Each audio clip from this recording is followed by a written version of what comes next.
Good evening and thank you for joining us for KREM 2 News at 5 tonight. I'm Mark Hanrahan. And I'm Whitney Ward. We do begin tonight as a grand jury has now indicted the man accused of murdering 4 University of Idaho students in November. Brian Kohberger will now appear in a Latah County courtroom on Monday morning. He was arrested after an intense 6-week search that led authorities all the way across the country to Pennsylvania. That is where Kohberger was taken into custody and then eventually flown back to the Palouse to face 4 counts of first-degree murder in the deaths of Kaylee Gonsalves, Ethan Chapin, Madison Mogan, and Xana Kernodle. Now, police say DNA from a knife sheath left at the crime scene ties the suspect to the crime. We have not seen Kohberger since his first appearance back in January, but he is now scheduled to be arraigned on those grand jury charges Monday morning. We are bringing you team coverage tonight, breaking down what comes next for the suspect. Right now, there are a lot of questions circulating online. Mark, you and the Verify team spent time today to get some answers.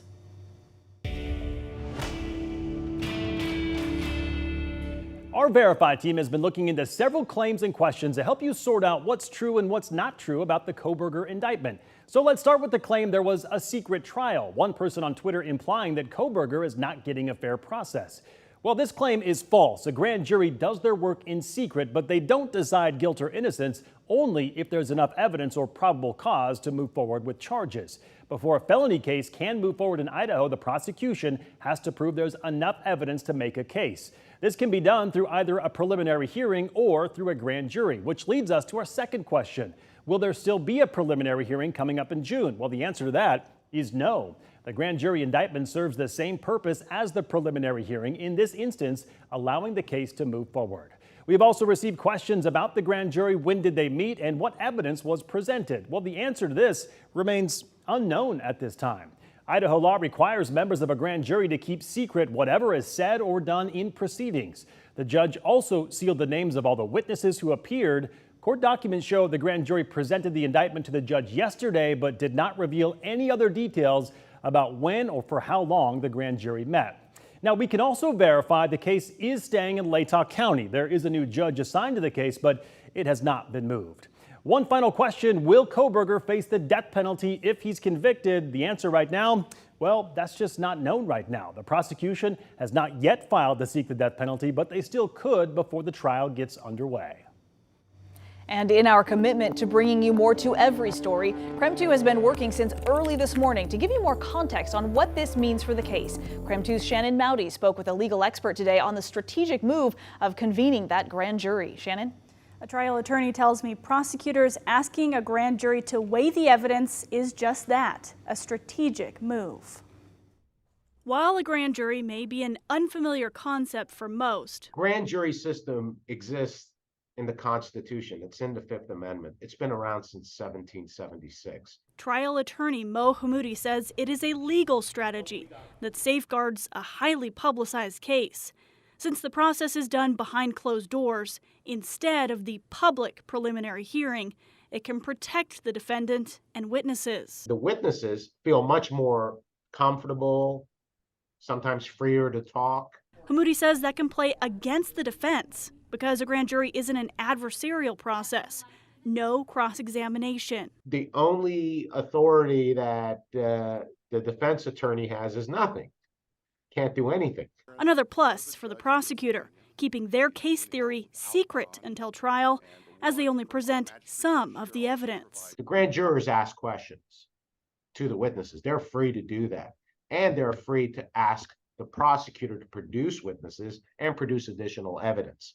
They have subpoena power. And since a majority of those jurors agreed to indict, Hammoudi says it can also point to the strength of the case we'll see play out at trial, a vote of confidence for the state moving forward. Absolutely, because what the prosecutor received was a positive nod by members of the public with respect to some of the evidence that they've collected thus far. So what happens next? Kohberger will enter a plea on Monday, then the judge will schedule the next hearings, including a trial date. Shannon Mowdy, KREM 2 News. Shannon, thank you very much. And in our effort to bring you more to every story, we asked the attorney representing the Gonsalves family what the indictment means for the gag order. Right now, a gag order put in place by Judge Megan Marshall is preventing law enforcement, as well as attorneys and the victims' families, from publicly speaking about this case. Shannon Gray says he's still in the dark on what this means after the new judge takes over. The conundrum is that he's being arraigned at 9 o'clock on Monday, and then we have a scheduling conference on the non-dissemination gag order at 10 o'clock. But the issue with that is that as soon as he's arraigned, Judge Marshall is off the case, and it goes to Judge. Why are we having a scheduling conference with Judge Marshall? Right now, Gray says Judge John Judge is set to take over the case. Gray has filed a motion to remove the gag order. In court documents, he claimed he and the Gonsalves family should be allowed to speak publicly about this case under their First Amendment rights. We are continuing our team coverage right now on KREM 2 News at 5. In just about 10 minutes, we are also hearing from Shannon Gray about the family's reaction to today's indictment. We're ready to get things going on this. I think the family is, everyone is, all the victims' families are. In the meantime, you can always find the most up-to-date information. You can find it right now on our website. That's, of course, KREM.com.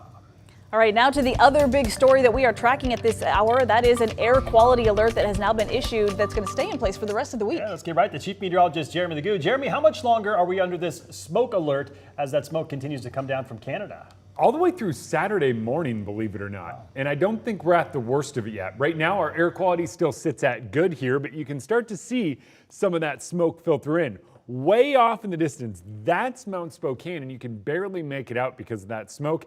Right now, we sit at good here in Spokane, but by tonight, it is likely to dip into that moderate range, and by tomorrow, we likely fall into that unhealthy for sensitive groups. Now, we are going to keep a close eye on this because air quality has already taken a major hit over in western Montana. For that reason, we are under air quality alerts here. Those air quality alerts stretch across northern Washington and eastern Washington. Basically what they say is that at some point in the next few days, we anticipate our air quality reaching that realm where it is unhealthy for sensitive groups. So we keep a close eye on it. Right now, the overall weather pattern has that smoke pouring in from Canada. You can see the arrows kind of denoting where the wind is coming from, and that's on the backside of our low pressure center, now working its way over toward Ontario. That is what plays a big role in what we wind up seeing here. On top of that, a couple of stray storms trying to form. Most of those in northeast Washington, not much activity right now, but over the course of the next few days, I think we dry out and see that smoke really take over before the weekend we finally get a turn.